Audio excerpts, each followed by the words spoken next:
alors Moussa bu vidéo Maimouna Ndour Faye bi pare nga jox ñu ko vite fait comme ça ñu déglu kàddu yi nga xam ne teg na ko ci kaw Waly Diouf Bodian xaw ma nag luy problème am waaye war nañ gaaw àtte xeex de moom kii ma naan moom Moussa ñu dem koor gee ma jàpp heure bi damay jeexal Moussa ñu dem.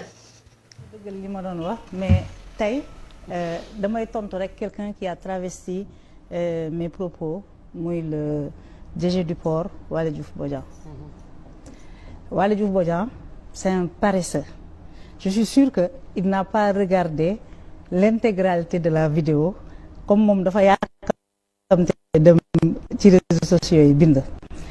Tu as bien fait d'avoir proposé la vidéo aux téléspectateurs. xam nga Waly yàgg na ma attaqué mosuma ko tontu parce que pour man Waly c'est un amuseur public. J'ai jamais jugé opportun de lui apporter une réponse mais à un moment donné il faut l'arrêter un peu. Waly dama ko yërëm. C'est un homme qui n'a plus aucune once d'humanité. Au nom de la politique, il est capable de tout, il peut tout dire, il peut tout faire. Waly, il s'est rendu compte que les Sénégalais le méprisent. Sénégalais yi amuñu benn respect ci moom. Léegi dafa ñëkk moo tax mu continuer ci bêtisam yi, c'est-à-dire tous les jours débiter des âneries dans les réseaux sociaux. Li ma doon wax nag ci situation yi ñun dañoo fekkee mais moom je peux comprendre que mu bañ cee am de bons souvenirs parce que à l'époque il était porteur de sac et de cumukaay pour le compte de Ousmane Sonko. Non mais c'est vrai et à l'époque aussi il n'avait pas encore revêtu son manteau de petit arriviste arrogant. Lenn laa koy wax di ko digal mooy ne dem wuti Waly Diouf Bodian va chercher une base politique. Kër Massar bi nga xam ne foofu la war a militer ñemewu fa teg ndëndëm naan dafay xëccoo quoi que ce soit. ay xale yu ndaw ñoo fa nekk ils n'ont pas les moyens politiques qu'il a ñoom ñoo gérer la base ils ont gagné les élections et ils tiennent aujourd'hui la base. Waly Diouf Bodian décret moo ko tax am fit décret Bassirou Diomaye Faye moo tax bu ñu nee Waly Diouf Bodian nga ràññee ko kenn mosu ko ràññee ci réew mi ci liggéeyam ci taxawaayam ci jëfam wala ci contribution am. Il a fallu que en mai 2024 Bassirou Diomaye Faye nommé ko pour que nit ñi commencé xam kan mooy Waly Diouf Bodian. beneen bi dafa dem laxatu ci parapluie politique bu Ousmane Sonko donc loolu lay defee biir Pastef loolu lay waxee biir Pastef en fait le gars c'est un hâbleur devant l'éternel. Alors wax ji dafa bari. wax ji dafa bari demal nga wuti base et concentre-toi sur ton travail. Tu n'es ni souverainiste ni adepte du jubal jubbanti foofu la yem pour le moment boo bëggee ñu yaatal affaire bi on va ouvrir un grand chapitre.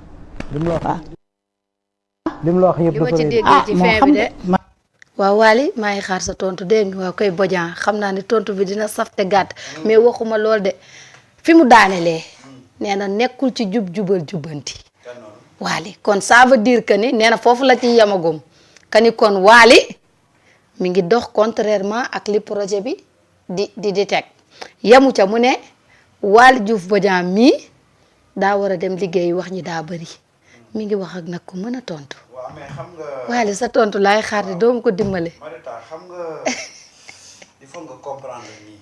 dama ko yërëm ak greffage am bu ñaaw. seen communication mooy toujours sosal nit. ba nga xam ne tu as l'impression que dañuy wax dëgg fekk waxuñu dëgg xam nga Marita dafa mel ni. sa micro. waaw dafa mel ni waaye micro yi ngay fay. voilà xam nga Marita dafa mel ni tey ma bëggoon yàq sa der. ñu ñëw toog plateau ba rek ma ne Marita fi ma la gis démb te wallaahi azim gisuma la fenn léegi nag ñi nga xam ne seen xel peut-être maanduwul. ñu commencé naan Samba fan la gis Marita démb. fan la gis Marita. xam nga man sax peut-être mën naa am chance bu ma waxee loolu dana am ñenn ñu gëm ma. mais kii li muy wax tey kenn du ko ci gëm. parce que fii la fi toog semaine passée ne samedi mooy. jour de vérité. samedi mooy jour de vérité ah. lan moo xew samedi. dara tous. fii la fi toog ne Cheikh Bara Ndiaye. dinaa la porter plainte. waaw te bu yeboo semaine bii nii yow. di nga tal leneen lu dul toog di wax. lu dul toog di wax. te Cheikh a ngi wax ba léegi. fan la mujjee. Cheikh a ngi wax ba léegi. waaw kooku def yooyu yëpp tey lii nii nga ñu bugg ko accorder laat crédit xam nga Marita bés dana ñëw dinaa la indil ci le véritable problème tey entre le port et beaucoup de journalistes. waaw. daa mel ni foofu tamit lekkukaay gars yi xam la nga woon. port subvention yu bëri. yi doon jóge yi doon dem ci média yi. port la doon jóge. oui convention yi moo amoon. convention yi port la doon jóge di dem ci média yi. ok daanaka li doon suqali média yi. li doon suqali média yi. port lay jógee. port la doon jóge man mos naa nekk ci benn rédaction. benn publication bu ndaw. benn texte bu ndaw lañ bindal directeur yi port bi. benn texte bu ndaw texte ba maa ko bindoon sax.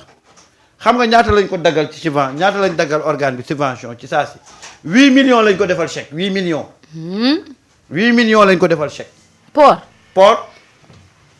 port moo nekkoon chef nourricière yi organe de presse yu bari léegi nag personne ni Wally ba mu ñëwee ak réforme yi def ak changement yi def tey moo tax Wally mooy la cible à atteindre. l'homme à abattre.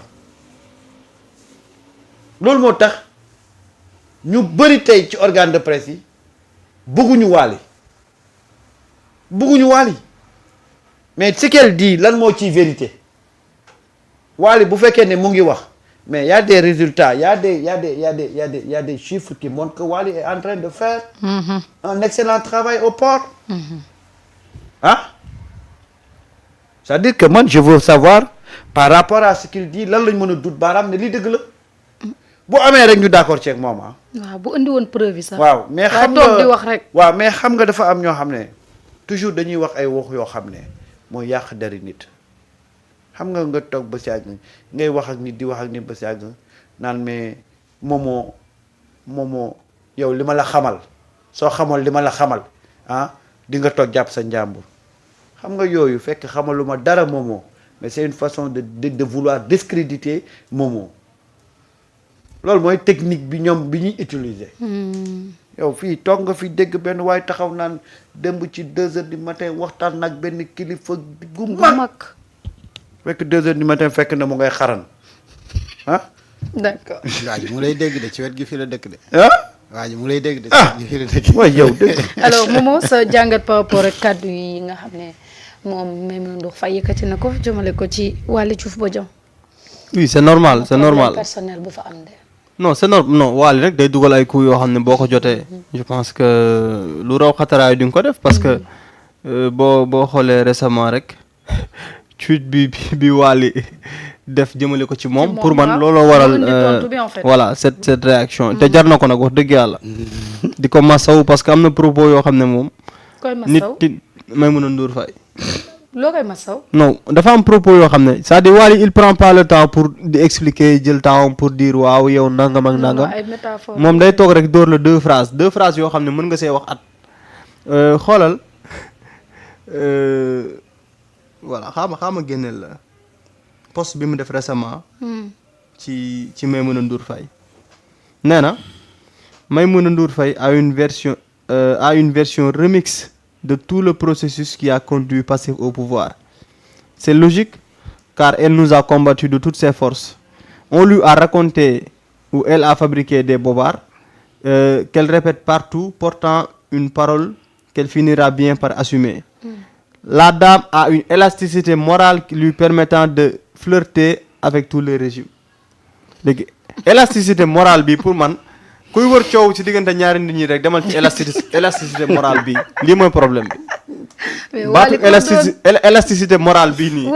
boo xam ne moo koy permettre moom régime bu ñëw mu ànd ak yow pour man lii moo waral mer bi. bind ay texte rap kana non mais c'est-à-dire xoolal yenn expression yu muy utiliser. xool expression la dame a une élasticité morale lui permettant de flirter avec tous les régimes. même flirter Wally du dem lii nag metti na ko de kon moo waral tontu bu saf bi. mais loolu mooy waral lii parce que c'est pas la première fois muy def texte ci moom donc pour man loolu mooy indi genre mer yu mel nii. mer na de loolu su amee demal wuti base. waaw su amee da nga koy comprendre léegi boo ko doon dekk ci wolof daanaka da nga naan daal ndaw si dafa woyof sër daal. en tout cas élasticité. neel rek ndaw si nguur gu ñëw mu mbaraan la. waa di waaye oyof sër moom bu ko fi wax dëkk bi dañ fi génnal ci yooyu. c'est que ah tamit tam ku koy defaral xeetu périgam yi. donc yàlla baax na. kii ngeen di wax. nañ dem rek kii yii moom ngeen di tontu wax. na fi tontu bu metti de waali. donc loolu la xam nga. xas na waali de. loolu waali sa tontu laay xaar de dimbale ma ci. loolu daal mooy indi xeetu maire yooyu noonu ak xeetu réaction yu mel noonu mais jàpp naa ne Wally moom nit mënul am problème ak moom Wally nit da ngay am problème ak Ousmane Sonko parce que moom c'est-à-dire la personne de Wally amul solo moom en tout cas loolu la wane mooy moom lépp lu ko intéressé c'est Ousmane Sonko. kese léegi nag yow da ngay am problème ak Ousmane Sonko nga am problème ak Wally mais Wally am problème ak Wally personnellement mënut a nekk. parce que moom nekkul ci mbiri boppam en tout cas man mosuma dégg mu naan man Wally nangam ak man non Wally existé wul Wally benn nit la boo xam ne moom nee na dafay dem toog à côté d'Ousmane Sonko ku war a xeex ak moom mu jug song la moom loolu lay def léegi nag bu fekkee ne yow yaa war a dal ci kaw Ousmane Sonko mën nga commencer par Wally wala bu fekkee da ngay dal ci kaw Ousmane Sonko wala ngay def yenn nii loo xam ne kenn mënu ko comprendre Maimouna Ndour Faye ngay déglu histoire boo xam ne ñun ñëpp on était là on l'a vécu ñun ñu fekkee jamono parrainage fekkee ñu dem ci ay campagne Bassirou Diomaye Faye génn def campagne ànd ak Ousmane Sonko ñu gis processus bi nu demee ba mu agsi au pouvoir Maimouna Ndour Faye ñëw toog bëgguñu expliquer histoire bi ci benn façon boo xamante ne ñun ñëpp on était là te xam nañu demewul woon noonu donc loolu c'est des manipulations yoo xam ne am na Cheikh Bara mi ñu doon wax léegi Cheikh Bara dafa wax ne coalition Diomaye président